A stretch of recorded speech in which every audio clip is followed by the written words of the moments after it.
Welcome to LOA Today. Walt Thiessen and life coach Cindy Chavez here. Today is Wednesday, January the 9th, 2019. It's 4 p.m. in New York, 1 p.m. in Los Angeles, 9 p.m. in London and Sydney, Australia. Good morning, it's 8 a.m. Wherever you are in the world, thank you for joining us once again for another live stream and recorded podcast of LOA Today, your daily dose of happy. And Cindy Chavez is here with me again. Wednesdays are always one of my favorite days of the week because we get to do it twice in one day. We get to do the same kind of thing, the same show, different aspect of the show. Usually the next chapter in a Neville book. At least lately, that's what it's been. But I always love it. So, welcome back. How you doing, Cindy? I'm doing great. It's a beautiful day in my neighborhood. Blue skies. It's in the 60s. It's really gorgeous and wonderful day. And I'm always happy on Wednesday because we do the first podcast in the morning, and it's such a short period of time between. Then we get to kind of continue on some of those thoughts, and I don't have that break, so it's like it's almost like no time has passed. So all those thoughts from this morning are still fresh in our mind when we start going through, the discussion and the conversation this afternoon. That's always kind of fun, especially when we have listeners that Absolutely. are, chiming in, asking questions. I love that too. And we've got great listeners. Nice conversation this morning. We did, yeah. Yeah. We really did. And we have fabulous listeners. I got a question for you. Usually afternoons you're showing your video and I don't see your video on. Is that by intention? I just want to make sure that's what you're intending to do. Oh no, my video's on. It is. I see my video. Mm-hmm. Oh, okay. Well, that's interesting because I don't know what's going on. See what happens if I mute it and then unmute it again. All right. I mean, it said when I clicked it, it said your video's off, and then it says your video's on, and I can see my little preview pane in the bottom corner, and I can see you, of course. Well, this is very interesting because that's not what I'm seeing. Let me just try something here. Well, it didn't help. Very strange. Because when you're talking, all I see is that little thing that shows up in the corner that says that you're talking. And if I'm looking at the live stream, it's saying the same thing to me. Interesting. Well, I'm not sure what else I can do. I don't know. Maybe try disconnecting and reconnecting the Blue Jeans platform again and see if it clears itself. Okay. So while you're doing that, I'll do our usual announcements while you're Alrighty. resetting there. We usually do this toward the middle or end of the show, but I want to make sure people are aware. If you are not yet a subscriber, please do become a subscriber. The instructions on how to do this are found on the links that you can find in most of the places where we post this, both on the live stream and on our website. But if you don't see it there, just go to the homepage, loatoday.net, and you will find a way to live stream, or not to live stream, but to click on links for subscribing. And then once you subscribe, share the fact that you're doing it. Every time that you're listening to one of our episodes, talk to friends or whatever, tell them that you're listening, because that's how the word gets out there. And guess what? Your video is working now. That's great. I love it. I don't know what happened. You gotta love technology. That's all there is to it. But hey, we got it all straightened out. That's the main thing. So perfect. Yeah. So we're doing more Neville today. We got through. We got through halfway on the was it the third chapter? Yeah, the third chapter, I think it is. Yeah, we're a little more than halfway through the third chapter. Yeah. And it's a chapter. And we've had quite a lot of discussion so far. Quite a bit, yeah. In fact, we were getting discussion after we're done with these podcasts. They get posted on YouTube. And Didi is back. She was commenting in extensive detail on YouTube, which was great to see. But she had some very detailed stuff to share. So anybody get a chance, go to our YouTube channel and you'll see what Didi had to say. If I can, I'll try to grab some of her comments and pull them over. But very, very in-depth, very well thought out stuff. Very good. Yeah. Well, I thought that these first 2.5 chapters that we've gone through so far have covered so much ground. I mean, it's really very deep stuff. But where we left off this morning, I thought it was really interesting. I went back and read it again because it's talking about floating. Yes. Yes. When where Neville gives his instruction on meditation, but I had never heard this instruction from him before. All different kinds of instruction on meditation, but where he's using a mantra of I am, just saying I am over and over again with your eyes shut and relaxed body until you feel like you're floating. I thought that's really yeah, right. a lovely way to describe it, right? Well, I was actually thinking about that after our podcast this morning because Louise and I went out to do some shopping. And while we're out, I usually do the driving, which I was doing. And as we're driving, we were doing some communicating, some talking, but some of the time we were just kind of quiet. And during the quiet moments, I was thinking about that whole thing about just focusing on I am. And if you do it long enough, you get into that floating state. And I'm thinking, I've not usually had a lot of success with meditation in the past, but I'm going to give it a little more of a try, just working on that particular mantra, just to see. Because, if Neville recommends it, that's usually a pretty good recommendation. Yeah. Well, it was funny seeing it this morning because, like I said, one of the first mantras that I ever learned was a Sanskrit mantra, which is Hindu, which is so hum. Mm-hmm. And I knew what it meant. I didn't learn the syllables and just wonder what it meant. At the same time I learned them, the person that taught me said, this means I am. That's good, yeah. And it's a mantra that, you are proclaiming that you are your being and that you're one with the universe, that you're connected, that I am.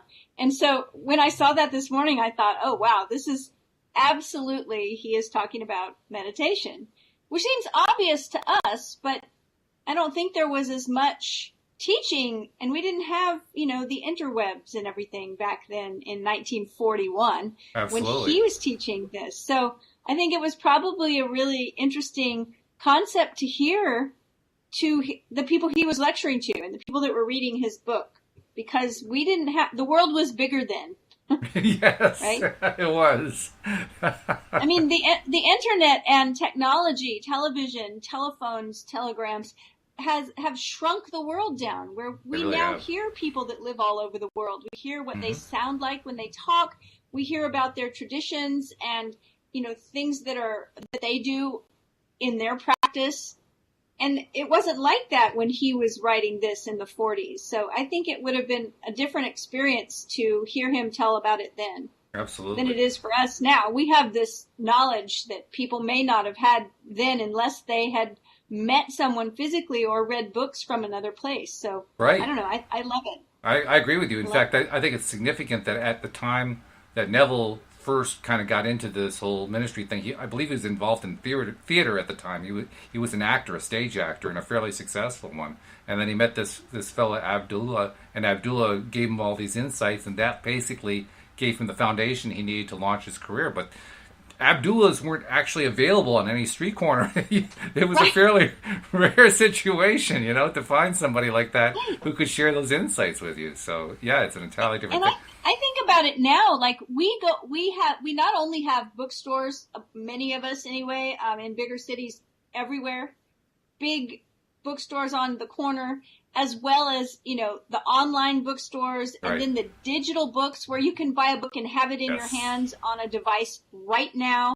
And the selection of books to read is, we can never read all the books out there, right? But think about back then. How did you get a book? The library, or go to the bookstore, which I don't think they had bookstores that were a city block large. No, right? Not at all. So you would be really lucky to grab. I even wonder about Neville's books. Like, how did people come by them? I wonder if he sold them. I imagine he did. I imagine merchandise was partly how he supported himself during that time, and it would make sense. Yeah. That'd be a good way to do it. But you're right. That would not be something that a large publisher like a Harper and Row or a Scribner would have, Doubleday. They would not have taken that kind of thing on. It would have been a much smaller publication. You mentioned this to me a week or so ago after a podcast. We were talking, and you were like, but Neville was an actor. And I knew that, but I had forgotten about it. And to think that his craft was acting, and look how much he's teaching us about stepping into identity. Right? Yeah. So it's like he was practiced at this because he played a role as an actor. Well, he clearly knew about. the method before they called it the method. Method acting as a name, I think, came in the 1950s, which was toward the end of his talking career. You know, he was long past being a stage actor, but he clearly understood it because he understood completely the idea of becoming the character. That's what his whole idea is. Like, when you're doing your visioning, you're assuming the feeling of the wish fulfilled as that person directly involved in it. Right. I think that's why we were talking about it, because we were talking about how we usually refer to them as a vignette. I think it's a very fitting word because it's a very small little scene. Right.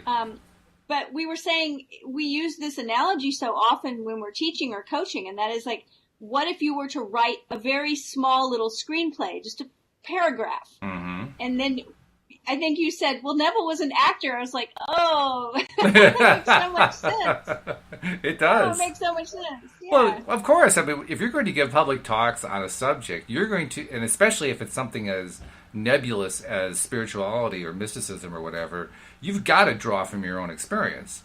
So, of course, he's going to draw from that acting experience. And he's going to actually be teaching people or trying to teach people how to do, in a sense, what he did when he was on the stage. So, yeah, it makes a lot of sense that he would do that. Yeah, it does. Well, I'm ready to dive in. I think you did the announcements while I was trying to reconnect. I did? Yeah, so let's go. Let's go for it. All right. So where we left off this morning was where he had revealed to us that our consciousness had the power to create, and that he used these words about that every detail in the world that we experience is man's consciousness crystallized.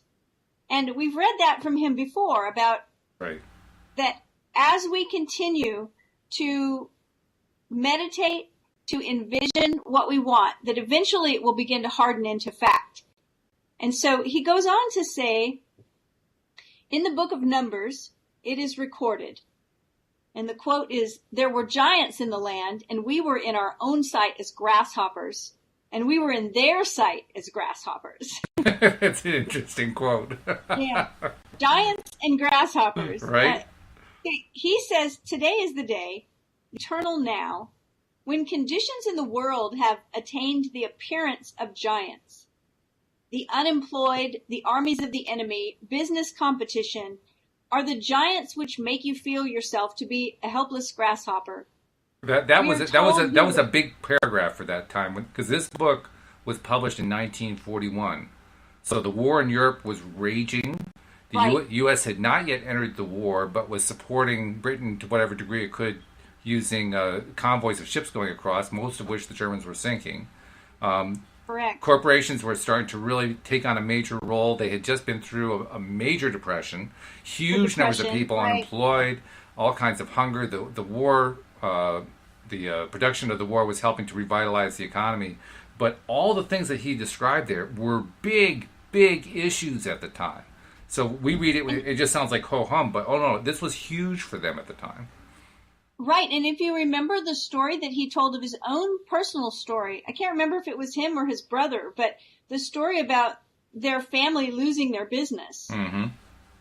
And how for, what was it, a year or so, he would walk by the building and he would envision his family name on the building. Yeah. So, who knows what kind of condition they were in financially, but he's talking about, all of these situations where people are unemployed, people are financially distraught, there's a lot of competition, and there's a war going on. Right. And I can totally see how that would make us feel helpless. There are a lot of things going on in the world right now that cause me to feel a little helpless when I see them, right? Yeah. So he says, we're told we were first in our own sight helpless grasshoppers, and because of this conception of ourselves, we're to the enemy helpless grasshoppers. So that's a really interesting distinction there.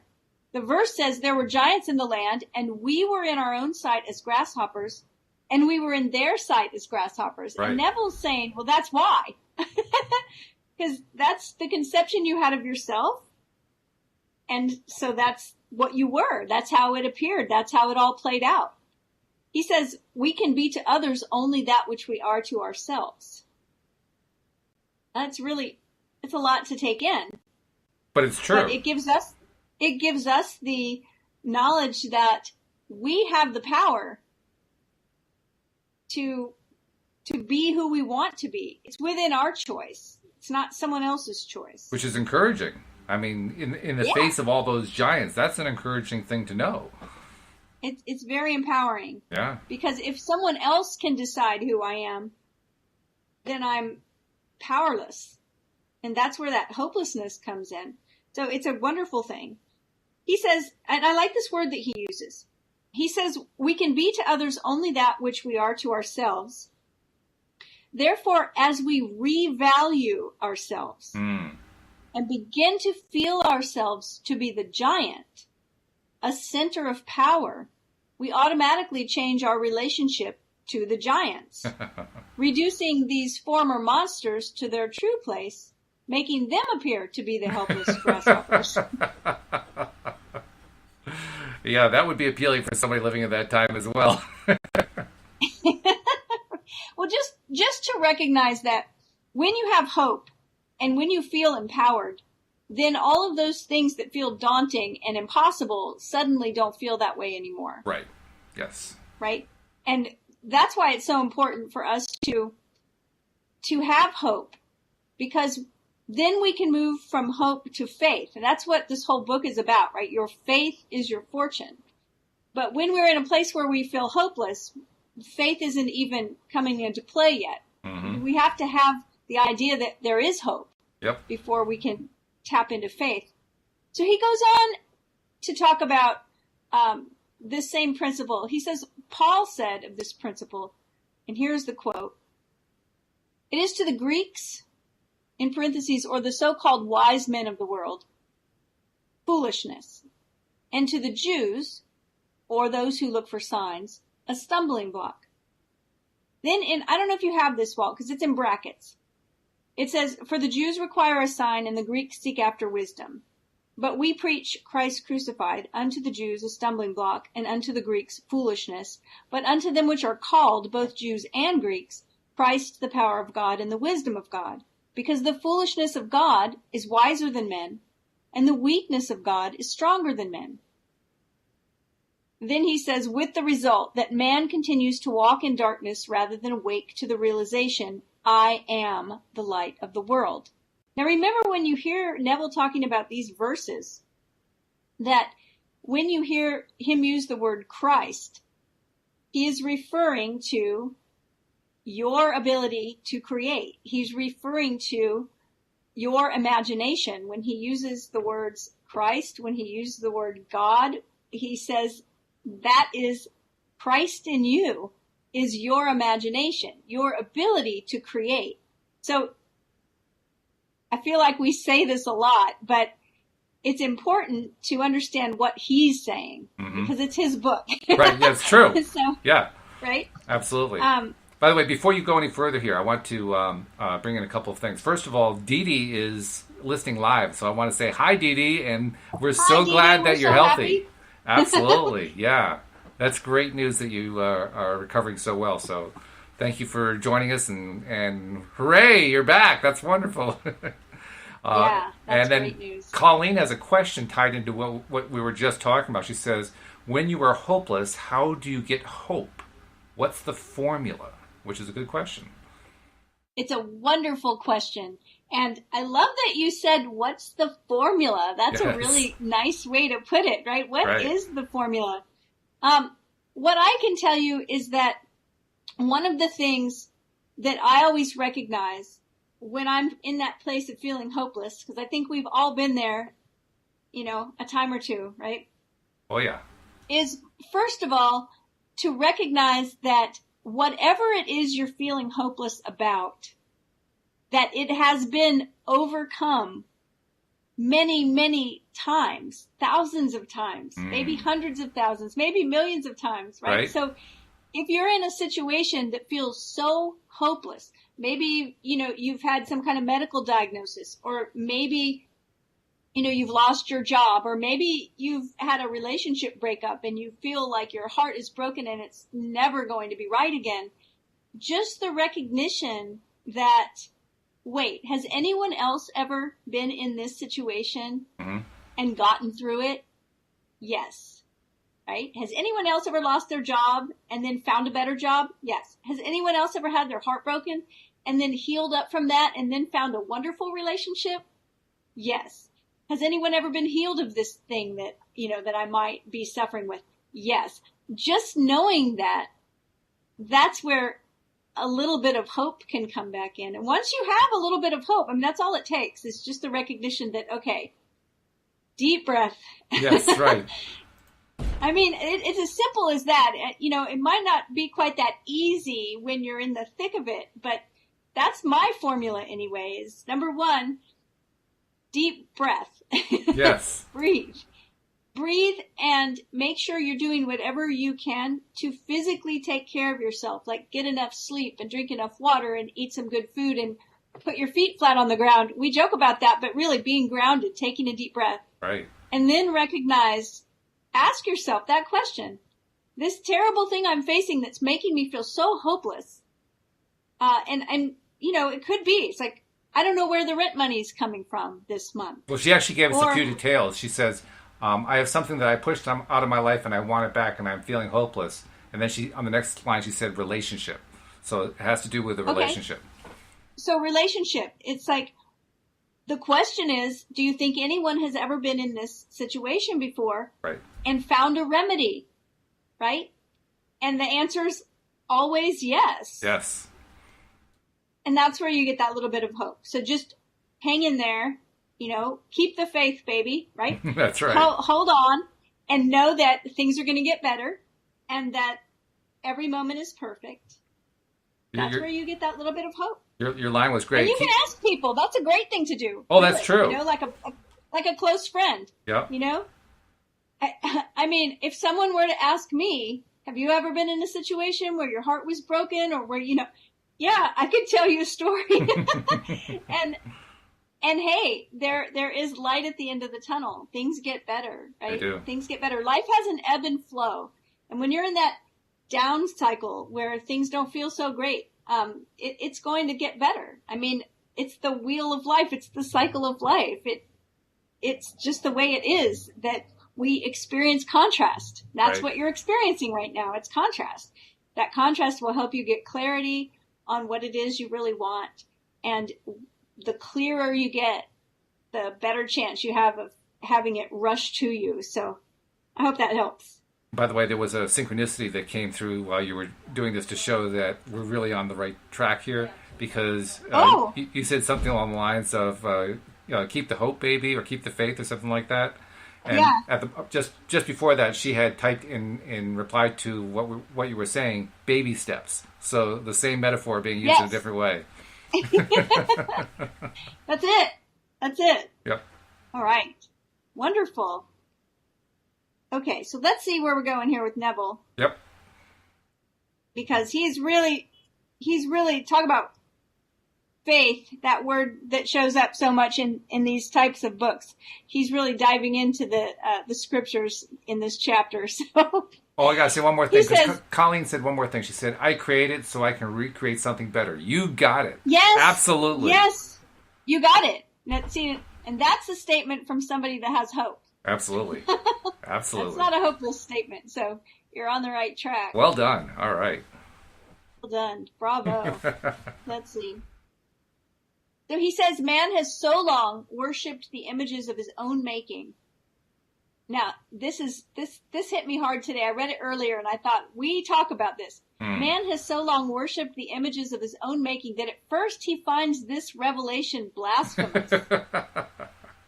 Yep. But the day man discovers and accepts this principle as the basis of his life, that day man slays his belief in a God apart from himself. And we talk about this a lot, off the air and on the air. We certainly do. Dealing with Neville, that some people might be insulted by this. Some people may feel like this is blasphemy. This is like, how dare you say that I am God? I'm not God, and I understand that because of the things that we're taught. Neville is saying, yes, you are. So it's, we each have our own choice to make here, whether we want to buy into the idea or not, or whether we want to hold on to another idea that we have, and it's your choice, and that's fine. I'm not pushing anything. I just like to say, I don't believe in anything. Well, I think it's quite that, but I understand your point. Right? The story of Jesus' betrayal in the Garden of Gethsemane is the perfect illustration of man's discovery of this principle. We're told the crowds, armed with staves and lanterns, sought Jesus in the dark of night. As they inquired after the whereabouts of Jesus, and in parentheses, he says salvation. Which is really interesting. We've got to come back to that. So the scripture is saying that, or Neville's saying that in the story, the people are inquiring where to find Jesus. Mm-hmm. And he says, well, they were actually inquiring where to find salvation. Right. The voice answered, I am. Whereupon the entire crowd fell to the ground. On regaining their composure, they again asked to be shown the hiding place of the Savior. And again, the Savior said, I told you that I am. Therefore, if you seek me, let all else go. Man in the darkness of human ignorance sets out on his search for God, aided by the flickering light of human wisdom. As it is revealed to man that his I am, or awareness of being, is his Savior, the shock is so great, he mentally falls to the ground. For every belief that he has ever entertained tumbles as he realizes that his consciousness is the one and only Savior. The knowledge that his I am is God compels man to let all others go, for he finds it impossible to serve two gods. Man cannot accept his awareness of being as God, at the same time believe in another deity, says Neville. Yes. So, interesting that Neville is equating this story that we know of people looking for Jesus and they hear the voice and it shocks them and they fall to the ground. He's saying that is a metaphor of us finding out that we are actually the creator, that there is no salvation outside of ourselves, that we ourselves are the one that get to save ourselves, so to speak, that get to change our experience, that get to create something better. And I have to honestly say, I remember that story being taught to me in church school. And I remember, you do or you do not? I do. I do remember that story being told. And I remember also what my reaction was, which was, why the heck did they fall to the ground? I think Neville's explanation is a whole lot better than the church's. Because what the church told me didn't make any sense at all. This actually makes some sense to me. I think that when I think back on hearing that story, I always thought that it must have been like an earthquake. Oh. You know? I mean, because it didn't make sense to me either, but I like Neville's take on it. Yeah, it's a good take. I like it. Yeah. So the knowledge that his I am is God compels man to let all others go, for he finds it impossible to serve two gods. Man cannot accept his awareness of being as God and at the same time believe in another deity. With this discovery, man's human ear or hearing, in parentheses, he says understanding, is cut off by the sword of faith. Remember when Peter's ear was cut off by the sword. As his perfect disciplined hearing, understanding is restored by Jesus, the knowledge that I am his Lord and Savior. So Neville really pulls everything apart and makes an allegory out of it. He certainly does. Yes. Always a metaphor with him. Yep. Before man can transform his world, he must first lay this foundation or understanding. Again, I am the Lord and there is none else. So Neville is saying that before we can consciously create, before we can transform our world and our experience, we have to understand that is the foundation, the I am part, that I am the one that does it. Man must know that his awareness of being is God. Until this is firmly established so that no suggestion or argument of others can shake him, he will find himself returning to the slavery of his former self, or his former belief. If ye believe not that I am he, ye shall die in your sins. And again, here's where we need to use the Neville glossary and remember that when Neville uses the word or defines the word sin in these verses, he's talking about missing the mark. So it's not a moral failure or an ethical failure. It is actually the same as if you were to draw an arrow on a target and miss the bullseye or miss the target altogether. Right. He is saying, when he talks about forgiving sin, he talks about like redoing that. Mm-hmm. Okay, I missed the target. I'm going to get another arrow, and this time I'm going to adjust my aim, and I'm going to hit the target this time. Right. That's how you make it right. And so when he talks about dying in your sins, he's actually talking about not making it right and staying wherever you are now.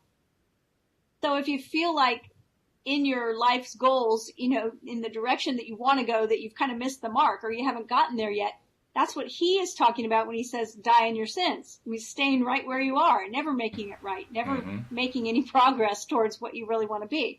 And he says that if you don't believe that you can do it, that you are the I am, that's where you'll stay. Interesting. Yeah. He says, unless man discovers that his consciousness is the cause of every expression of his life, he will continue seeking the cause of his confusion in the world of effects, and so shall die in his fruitless search. And then he quotes from John 15. He says, I am the vine and you are the branches. Consciousness is the vine, and that which you are conscious of being is as branches that you feed and keep alive. Just as a branch has no life except it be rooted in the vine, likewise things have no life except you be conscious of them. Just as a branch withers and dies if the sap of the vine ceases to flow towards it, so do things and qualities pass away if you take your attention from them, because your attention is the sap of life, which sustains the expression of your life. Yeah. I think this is interesting. We can see this kind of thing play out in our life in ways that aren't really even dramatic. I can look back at my life, you know, years ago, decades ago, and think of something maybe that I was really interested in and learning a lot about. Like at one time I was writing a lot of music and playing guitar and singing a lot.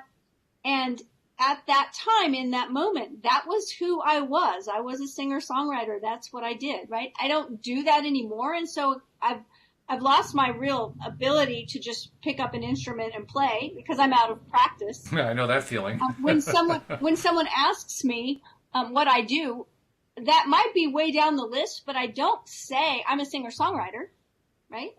But it was who I was. And so when Neville talks about the branches, that's kind of what I see, is that it's parts of our life. It's talents we have. And in order to keep those alive, we have to be feeding them and using them. That's what I think of anyway. Yeah, I think you're right. What comes up for you when you think about that passage? Well, actually, what's been coming up for me has more to do with what his overall approach is to describing the manifestation process. Because I'm contrasting it in my mind to what Abraham Hicks teaches. Abraham focuses in an entirely different route, a different direction on this topic. Is there a contrast then? Is it different? I don't think it really is. I think it's just the way that they approach it that's different. Okay. But I think the ultimate result is the same. Couple of pointers to kind of indicate what I'm talking about. First of all, Neville, to the best of my knowledge, never actually uses the phrase law of attraction. He uses law of assumption, but he never actually says law of attraction. He makes no reference at all to vibration that I can remember. He refers to how we are the creator and how we are hardening stuff, but I don't recall anything having to do with vibration. So that piece of theory that we often attribute with Abraham Hicks is missing. Right. But simultaneously, on the Abraham Hicks side, you don't really hear a whole lot over there about ideas hardening. You hear about the connection between emotion and the thought process and how one leads to the next manifestation and so on and so forth. But I mean, the takes are so different that it almost on the surface looks like they're talking about different things. But when you realize, when you kind of play out the whole scenario and see where the whole thing goes to, it's actually talking about the same topic, just from two really different directions. Yeah, and just totally different language. Yes, very different. Because so often, and I probably even sometimes just blurt it out, but so often when I'm reading Neville, I'll realize something that he says, I'll be like, oh, it's alignment. He's just talking about alignment. Right? Right? Yeah. It's like the power of awareness and the law of assumption. It's like, this is when we are aligned vibrationally, like you said. He doesn't use that word either, but when we are aligned vibrationally with that idea of who we are, with that identity, that's when it starts to harden into fact. Yep. And what did he say? Crystallize into reality. Right. Yeah.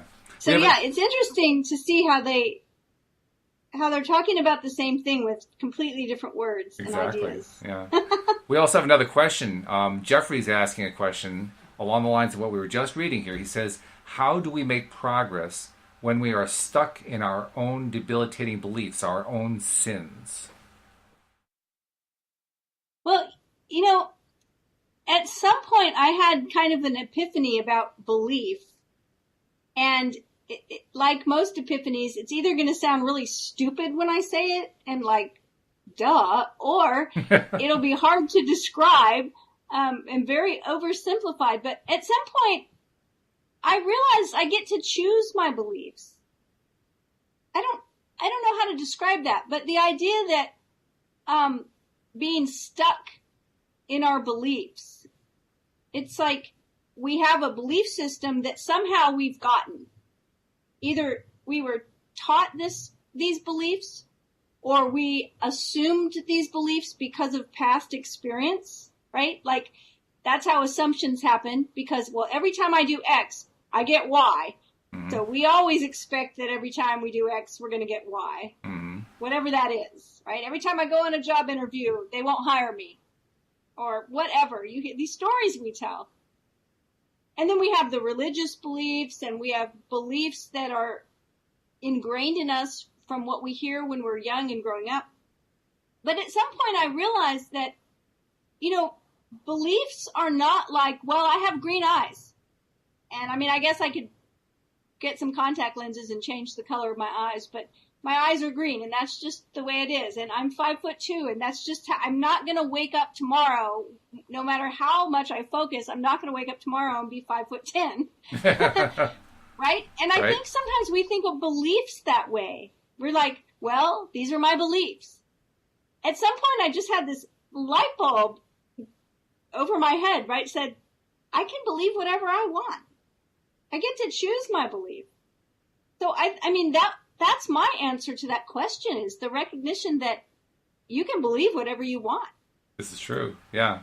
You get to decide. I would also point out that the quote that he referred to, I don't know, 4, 5, 6, 7, 8 lines back or so, kind of inversely has the answer in it. It says, if ye believe not that I am he, ye shall die in your sins. Well, that's expressed in the negative, turned into the positive. If you believe that I am he, you will not miss the mark. Yes. So the answer is believe that you are he. You are he. That's it, right there. Believe. You get to choose that. Yeah. Yeah. You get to choose it. And I think that's hard sometimes, because we have a lot of pressure sometimes from community, from society, from family, from groups that we're in, from whatever. We have pressure to believe certain things. Or you can just, like what I said, I don't believe anything. That's my goal. Oh, by the way, Jeffrey, you mentioned something about Abraham saying thoughts become things, which is what they referred to. Actually, I think that phrase comes from Mike Dooley, but you're right. That's a major portion of what they're talking about. So I just wanted to mention that. Thoughts become things. Yeah. Right. Yeah. Yeah. Very big. Well, and that's that's Neville's hardening into fact. Right? It's the same and thing. It is Mike Dooley. Yeah. Yep. Yeah. So this morning we were talking about, I was talking about some principle that I had written on my desk blotter that says we only possess the power of an insight when we give it expression. And one of the other, principles from the same person is the idea of believe nothing, just entertain possibilities. and I think that that's a really cool idea. Yeah. Because when we say we believe something, and I'm not talking about faith really, I'm talking about concepts. Then sometimes we get very caught up in having to prove it out and having to stay with it. And if it feels like it's contrasted to something else, then we get confused about it. Oh no, I don't know if I can believe this because I said I believed that, right? Just entertain the possibility. Anything is possible. Right? By the way, Dee Dee said something really interesting, and I was looking for the place to sneak it in, but I don't really see it, so I'm going to do it here because I think it kind of ties into what you just said. She said, I had to find new beliefs that resonated with me in order to make a permanent change. We don't have to hold on to beliefs that keep us stuck. What is a belief anyway? Just a thought we think over and over again and have decided to accept. Yes. Beautiful. Exactly. Yes. That's right. And we get to decide whether we want to accept it or not. And you know what? What I recognize is there are things that I believed with all my heart and I don't believe them anymore. Mm-hmm. Or I've decided that, I don't know if I believe them or not. I don't need to believe those things, whatever they are. We get to make the choice. It's not, we get to experiment. Right. Exactly. We get to entertain possibilities. We get to learn new things. And I remember telling somebody that one time that they were really distraught because they believed a certain thing and then they learned something else and it seemed to them, and it may have been law of attraction, but it just seemed to them like it was in a conflict with an earlier belief they had. Mm-hmm. So it was a struggle for them because they were like, well, I don't know if I want to believe this because I've always believed that. And they're conflicting. And I remember saying, you're going to believe lots of new things as you go through your life. And at the time I was a lot younger, but I was older than this person. So I felt like I had some life wisdom, right? But I recognized in my own life how many times I had learned something new. Mm-hmm. It seemed to conflict with something I knew before, and my beliefs changed. What I believed changed, and it wasn't the end of the world. Nothing fell apart because I changed belief. It's a good point. And then there's also Colleen had a follow-up question, and it's a good one because it touches on something that I think points to this being a foundational work for Neville, that he was still kind of building his story, so to speak. But she says, don't you have to feel it in order to believe it? And she's right, because he doesn't really talk about feeling here, but he does later on. Right. And I remember, I don't know if you were listening, when we first started the book, I don't know if I said it on the air or off the air, but I remember saying to you, I'm curious to see, because this is Neville's very first book, I'm curious to see if it's different, if he developed new beliefs, if his beliefs and teachings evolved, it would make sense that they would. Yes. So yeah, that's a nice catch. Yeah, right. And let's see, we got more questions here. We're doing good on questions here today. So awesome. I love it. Let me bring them over to my screen here where I put my questions in, because it's easier for me to read them than to try to read them on the comments, which keep scrolling past and I can't keep up with them. Like, wait, come back. Don't go away. That's a good problem. Yes, it is a very good problem. You're right. Jeffrey asked, what are our most powerful beliefs as followers of the law of attraction? Well, I think the most powerful belief is this one right here. I am. Yeah, I agree with you. I think that's it. I mean, if we had to pick one, yeah, that would be it. It's the knowledge that we are the creator of our life experience. Yeah, I think you're right. Yeah. I'll go with that. Yeah. So let's see. That took us through. That was the third chapter, I think. Should we start on the Yeah. fourth one? I mean, we're can. probably not going to go through it because we take a lot of time and for good reason. But let's see how far we can get. We can. You were saying there were questions, so I was like, we can answer questions, or we can start chapter 4. I think we've unless I missed one, I think I've got all the questions that we got, that we received. I don't know if we'll make it through this chapter, but it's a long one, but we can start it. Yeah, I don't think we'll get through it, but like you said, we'll get started. Okay. So the chapter title of chapter 4 for Your Faith is Your Fortune is Whom Seek Ye? Right. I have told you that I am. If therefore you seek me, let these go their way. That's the first verse he quotes. And the second one is, as soon then as he had said unto them, I am, they went backward and fell to the ground. So that's the same story that we just covered in the other chapter. Right. And Neville says, today there's so much said about masters, elder brothers, adepts, and initiates that numberless truth seekers are being constantly misled by seeking these false lights. Yeah. He says, for a price, most of these pseudo-teachers offer their students initiation into the mysteries, promising them guidance and direction. Man's weakness for leaders, as well as his worship of idols, makes him an easy prey of these schools and teachers. Good will come to most of these enrolled students. They will discover after years of awaiting and sacrificing that they were following a mirage. They will then become disillusioned in their schools and teachers, and this disappointment will be worth the effort and price they've paid for their fruitless search. They will then turn from their worship of man, and in doing so discover that which they're seeking is not to be found in another, for the kingdom of heaven is within. This realization will be their first real initiation. It almost makes me wonder who he was talking about. I mean, he was thinking about some specific people in his time. Who was he talking about, I wonder? It's a good question. When he says up here that man's... what does he say? Oh, now I can't find it. Man's weakness for leaders. I recognize that, that could probably hit everyone a certain way, with different experiences they've had. People often want someone to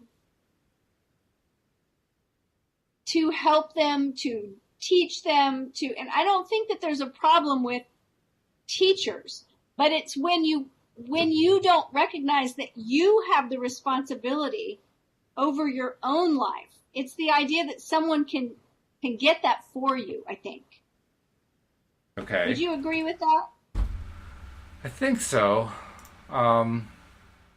In other words, like a mediator between people and between a higher power. Yeah. Instead of recognizing that not only can you go directly to source, but you are source. Well, this is what gets a little bit tricky about it, because on the one hand, we rely on teachers to help us work through stuff that we haven't worked through ourselves.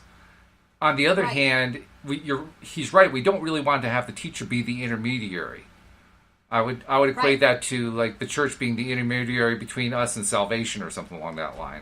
It's not a good idea to set up a man or a person as, well, you have to get through me if you want to get to the wonderful place that I'm promising to you. Yes, exactly. And that's the thing. And I think it happens with all kinds of teachers and all kinds of groups. This thing that causes us to want to trust someone else more than we trust ourselves, maybe? It could be. So I think that maybe when he says, I really like this part where he says,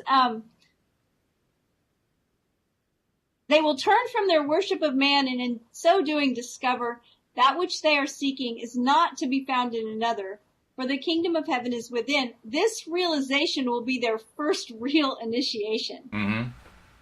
I think just recognizing that we have the power to change things in our own life by making the intention, by doing the work, whatever it is, by getting there, I think that's a real place of empowerment. Yeah, I think so too. I think it's the difference between faith and wishing or hoping. When someone says, well, I hope this happens. Instead of, it's going to happen, I'm going to make sure it happens. Right. There's a difference. There's a lack of confidence in the other, and a lot of times that confidence gets put in another person. So I don't think there's anything wrong. Of course, I don't think there's anything wrong with having teachers. I'm a teacher. But I think that it's when it crosses over the line and there's a lack of responsibility on the part of the student to learn that they have the power. It's like we were talking about this morning about that idea that about no respecter of persons. Right. That this isn't just for some people, that these principles and truths aren't just for some people to know. Anyone can use all of this. That's true. It's for everyone. Yeah. Yeah. I also want to note something that Colleen typed in. She said that I had another question, scroll up. So I scrolled up and I found what I think is part of the question. I don't think I found the whole thing. Colleen, the only part that I found that says, when he attracted his second wife, he felt every night that she was in the next bed with him. So he felt it. Isn't that the same as vibration? So the question there, I think we can address, but I don't see the rest of what you were trying to set up there as a scenario. There may be more to it than what I was able to find. So if there was more, let us know. But we could certainly address the question of if he felt it, isn't that the same as vibration? Because, I mean, that's pretty straightforward. Right. Every feeling and emotion, every level of consciousness has a certain frequency, a certain vibration. And when we're aligned with it, that's where our vibration is. Exactly. So I would say yes. Right. And that would go for anything that you're feeling. But if there is more to the story that we need to know in order to answer the question, give me the rest of the story, because I'm not sure what the other part is. All right. Let's read a little more and see where we go. Neville says the lesson learned will be this. There's only one master, and this master is God, the I am within themselves. I am the Lord thy God who led thee out of the land of darkness, out of the house of bondage. I am. Your awareness is Lord and Master, and besides your awareness, there is neither Lord nor Master. You are master of all that you will ever be aware of being. You know that you are, do you not? Knowing that you are is the Lord and Master of that which you know that you are. You could be completely isolated by man from that which you are conscious of being, yet you would, in spite of all human barriers, effortlessly draw to yourself all that you were conscious of being. The man who is conscious of being poor does not need the assistance of anyone to express his poverty. The man who is conscious of being sick, though isolated in the most hermetically sealed, germ-proof area in the world, would express sickness. There's no barrier to God, for God is your awareness of being. Regardless of what you are aware of being, you can and do express it without effort. Stop looking for the master to come. He is with you always. I am with you always, even to the end of the world. You will from time to time know yourself to be many things, but you need not be anything to know that you are. You can, if you so desire, disentangle yourself from the body that you wear. In so doing, you realize that you are a faceless, formless awareness and not dependent on the form you are in your expression. You will know that you are. You will also discover that this knowing that you are is God the Father, which preceded all that you ever knew yourself to be. Before the world was, you were aware of being, and so you were saying, I am, and I am will be, after all that you know yourself to be shall cease to be. There are no ascended masters. Banish this superstition. Can we underline that one? There are no ascended masters. Banish this superstition. Thank you very much, Neville. I appreciate that. I really do. That's serious. You will forever rise from one level of consciousness, master, to another. In so doing, you manifest the ascended level, expressing this newly acquired consciousness. Consciousness being Lord and Master, you are the master magician, conjuring that which you are now conscious of being. For God, consciousness, calleth those things which be not as though they were. Things that are not now seen will be seen the moment you become conscious of being that which is not now seen. This rising from one level of consciousness to another is the only ascension that you will ever experience. Interesting that Neville says there are no ascended masters, because it sounds like what he's saying to me is that we're all ascended masters. Yeah, I agree with that. and I like that a lot. I mean, I was quite serious when I said thank you, Neville, because I've always thought it was a little bit presumptuous to suggest there are some people who are more advanced than everybody else. And I say to myself, this goes back that to doesn't make no sense. Respecter of persons. Yeah, well, that's true. Right? That's true. Yeah. And it gives meaning to that phrase in a way that is even more direct than what he said previously on the subject, I think.